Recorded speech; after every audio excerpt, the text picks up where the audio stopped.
ఎడారిలో జలధారలు. రచన doctor K. Job Sudarshan. చెట్లు లేని మెట్టల్లో నదులు ప్రవహించెను, కొండలోయల్లో ఊటలు ఉబికెను, ఎండిన ఎడారి నేలల్లో జలధారలు పారెను. నేను మీ పక్షంన ఉన్నాను, నేను మీ తట్టు తిరగగా మీరు దున్నబడి విత్తబడుదురు. యెహెజ్కేలు 36:9. తాను విత్తనాలు నాటాలని సంకల్పిస్తేనే దేవుడు మనల్ని దున్నుతాడు. అది మనకు హానికరంగా అనిపించినప్పటికీ దేవుడు చేసేదేది ఒక పథకం లేకుండా చేయడు. మన పట్ల ఆయన పథకాలన్నీ మనకు మేలుకరమైనవే. దేవుడు నీ జీవితాన్ని బలమైన నాగలితో లోతుగా దున్నుతున్నాడంటే ఆయన నీ పక్షాన ఉన్నాడన్నమాట. నీపై ధ్యాస కలిగి పని చేస్తున్నాడన్నమాట.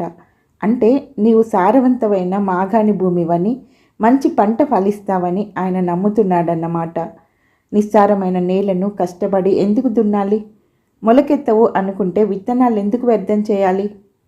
రైతు సంవత్సరం పొడుగునా పొలం దున్నుతూనే ఉండడు.